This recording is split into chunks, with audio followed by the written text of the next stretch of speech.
الحمد للہ نحمده ونستعینه ونستغفره ونؤمن به ونتوکل علیہ ونعوذ باللہ من شرور انفسنا ومن سیئات اعمالنا من يهده الله فلا مضل له ومن يضلله فلا هادي له ونشهد أن لا إله إلا الله وحده لا شريك له ونشهد أن سيدنا ومولانا محمدا عبده ورسوله صلى الله تعالى على خير خلقه محمد وعلى آله وأصحابه أجمعين أما بعد فأعوذ بالله من الشيطان الرجيم بسم الله الرحمن الرحيم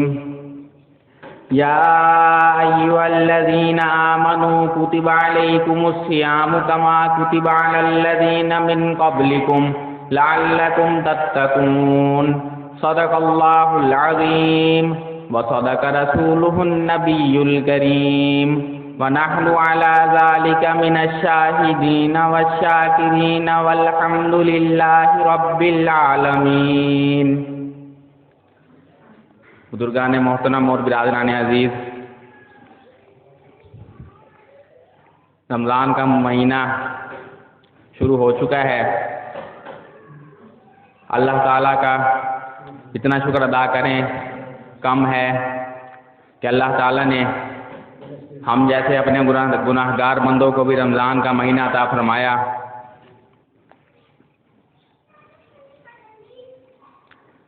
اللہ تعالیٰ نے قرآن مجید میں رمضان کے روزوں کے بارے میں فرمایا ہے، یا ایھا الذین آمنوا کتب علیکم الصیام، اے ایمان والو تم پر روزے فرض کر دیے گئے ہیں، کما کتب علی الذین من قبلکم، جیسا کہ تم سے پہلے لوگوں پر روزے فرض کیے گئے تھے.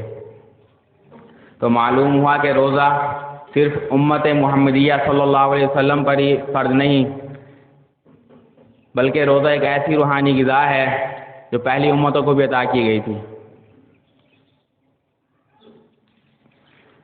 حضرت موسیٰ علیہ السلام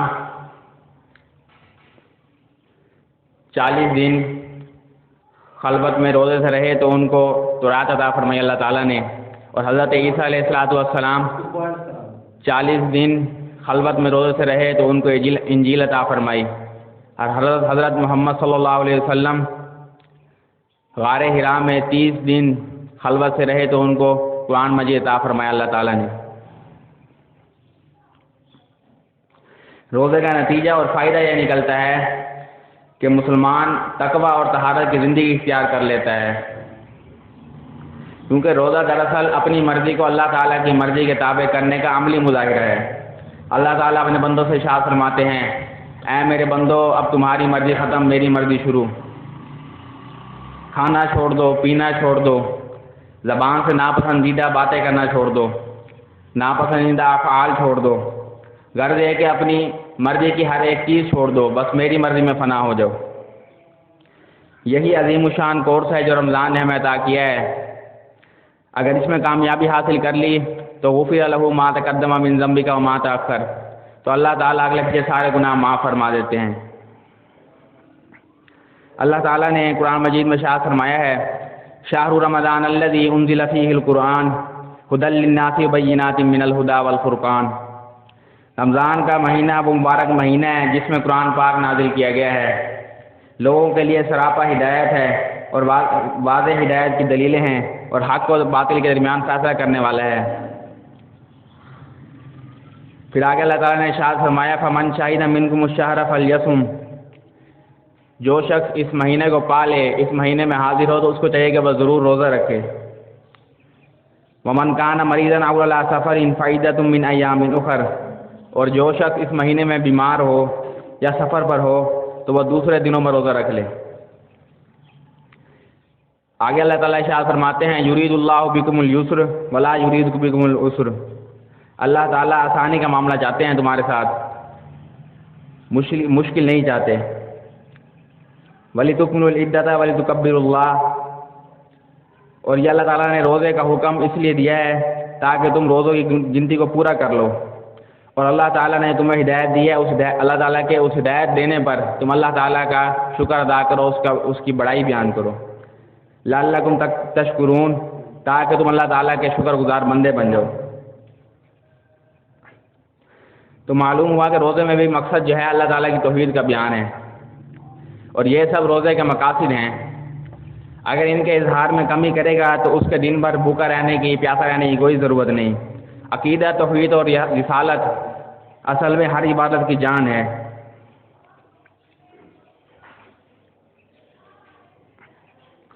حدیث میں آتا ہے اس مہینے کے 4 نام حضرت محمد صلی اللہ علیہ وسلم نے بتائے ہیں.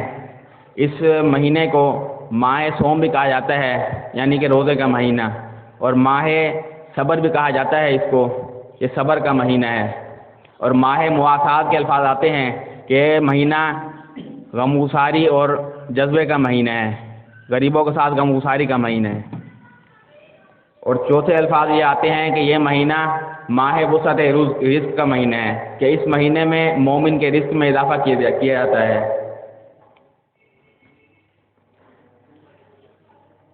اب پہلا نام اس کا آتا ہے ماہ صبر. اس مہینے میں انسان کے صبر کا امتحان ہوتا ہے، خاص طور پر روزہ دار کے صبر کا، کہ وہ اللہ تعالیٰ کی رضا کی خاطر سارا دن بھوکا رہتا ہے، پیاسا رہتا ہے، اور اپنی نفس کی خواہشات کو پورا کرنے سے روکے رہتا ہے.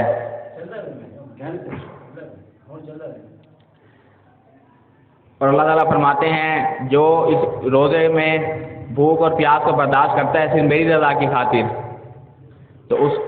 اور اس پر صبر کرتا ہے، اور تو صبر کا بدلہ کیا ہے؟ جنت ہے. اور حدیث میں آتا ہے کہ یہ مہینہ غمخواری کا مہینہ ہے. جب مسلمان روزہ رکھتا ہے تو اس کے اندر غریبوں اور مسکینوں کے لیے غمگساری اور محبت کا جذبہ پیدا ہوتا ہے. اس کو معلوم ہوتا ہے کہ فاقہ کیسی مشکل صورتحال ہے، اور غریب اور مسکین اس سے کس طرح گزرتے ہیں. اس کے اندر روزہ رکھنے سے ان کے لیے ہمدردی اور غمگساری کا جذبہ پیدا ہوتا ہے.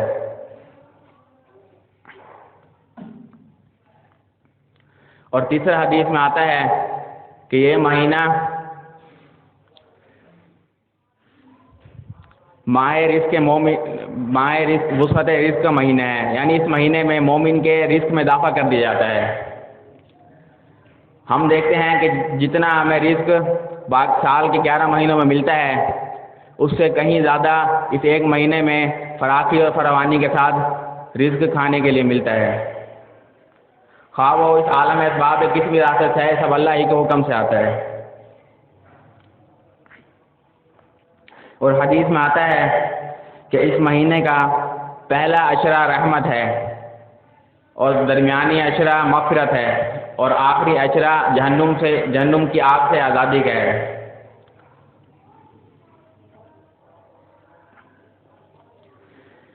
یعنی پہلے عشرہ رحمت ہے، یعنی پہلے عشرے میں روزہ وہی رکھے گا جس کو اللہ تعالیٰ کی رحمت نے روزہ رکھنے کی توفیق دے دی، اور دوسرے عشرے میں روزہ وہی رکھے گا جسے اللہ تعالیٰ کی رحمت اور مغفرت نے گھیر لیا ہو. اور آگ سے آزادی اس کو ملے گی جس کو اللہ تعالیٰ کی رحمت نے اور مغفرت نے روزہ رکھنے کی توفیق عطا فرما دی. اور حدیث میں آتا ہے کہ جو شخص اپنے ملازم اور اپنے خادم کے کام میں اس مہینے میں تکلیف کر دیتا ہے تو اللہ تعالیٰ اس کی مغفرت فرما دیتے ہیں.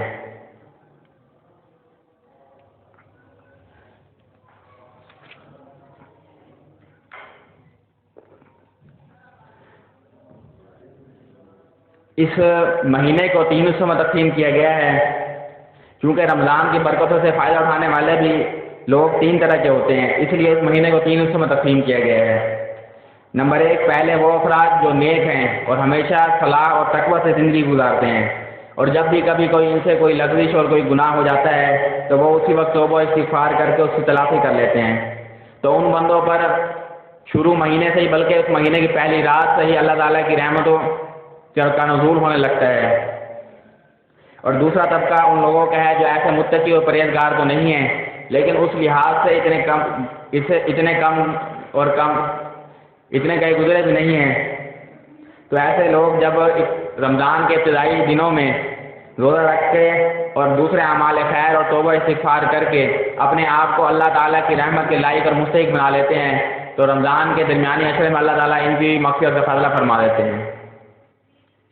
اور تیسرا طبقہ ان لوگوں کا ہے جو اپنے نفس پر بہت ظلم کر چکے ہیں اور ان کا حال بہت ہی برا رہا ہے اور گویا وہ اپنی بدعمالیوں کی وجہ سے جہنم کے پورے مستحق ہو چکے ہیں۔ وہ بھی جب رمضان کے پہلے اور درمیانی حصے میں روزہ رکھ کر اور دوسرے اعمال خیر کر کے اور توبہ استغفار کر کے اپنے آپ کو کچھ اللہ تعالیٰ کی رحمت کے مستحق بنا لیتے ہیں تو اللہ تعالیٰ رمضان کے آخری عشرے میں ان کی بھی مغفرت کا فیصلہ فرما دیتے ہیں۔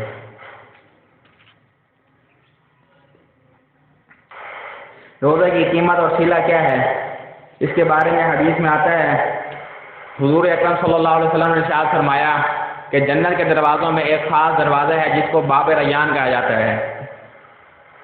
قیامت کے دن اس دروازے سے صرف روزہ دار ہی داخل ہو سکیں گے، ان کے علاوہ کوئی اور روزہ دار کے علاوہ کوئی اور اس دروازے سے داخل نہیں ہو سکے گا۔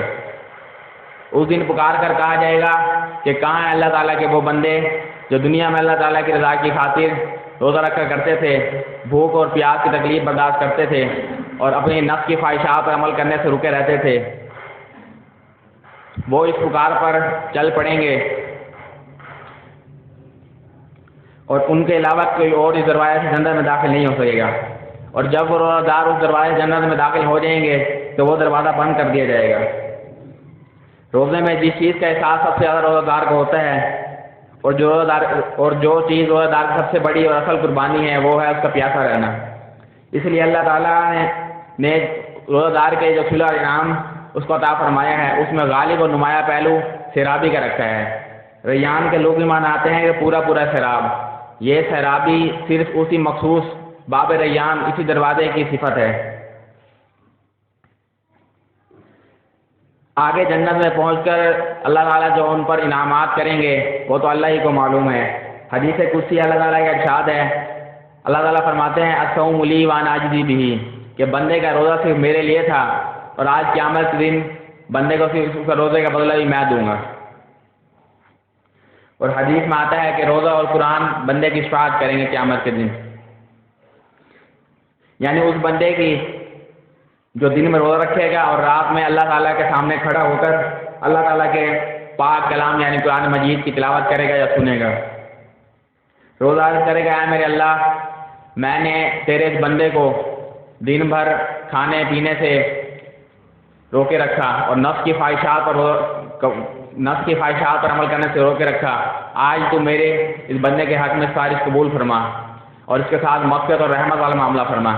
اللہ تعالیٰ اس کی سفارش قبول کریں گے اور قرآن کہے گا کہ میں نے تیرے اس بندے کو رات کو سونے اور آرام کرنے سے روکے رکھا تھا، آج تو اس کے حق میں میری سفارش کو قبول فرما اور اس کے ساتھ بخشش اور عنایت والا معاملہ فرما۔ چنانچہ قرآن اور روزے دونوں کی سفارش اللہ تعالیٰ قبول فرمائیں گے اور ان دونوں کے لیے جنت اور مغفرت کا فیصلہ فرما دیں گے۔ روزے کا تقاضا ہے کہ ہم روزے میں ناپسندیدہ اعمال اور افعال کو اور ناپسندیدہ گفتگو کو چھوڑ دیں اور اس سے اجتناب کریں اور پرہیز کریں۔ حدیث میں آتا ہے، رسول اللہ صلی اللہ علیہ وسلم نے ارشاد فرمایا کہ جو آدمی روزہ رکھتے ہوئے باطل کلام اور باطل گفتگو کو نہ چھوڑے تو ایسے بندے کے بھوکا اور پیاسا رہنے کی کوئی ضرورت نہیں اللہ تعالیٰ کو۔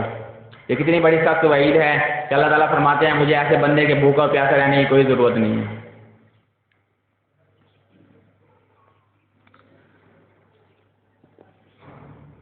لہذا ہمیں رمضان میں روزہ رکھ کر جھوٹ سے، بدعات سے، شرک سے اور کتاب و سنت کے خلاف جو محافل ہیں ان میں جانے سے پرہیز کرنا چاہیے۔ میں نے آپ کے سامنے قرآن آیات اور احادیث مبارکہ اور ارشادات پیغمبر صلی اللہ علیہ وسلم سے رمضان اور روزے کی اہمیت اور برکات پر چند گزارشات پیش کیے ہیں۔ میری دعا ہے کہ اللہ تعالی ہم سب کو عمل کی توفیق عطا فرمائے اور رمضان کے تمام روزے رکھنے اور اس کے اعمال کو صحیح طریقے سے ادا کرنے کی توفیق عطا فرمائے۔ وآخر دعوانا ان الحمد للہ رب العالمین۔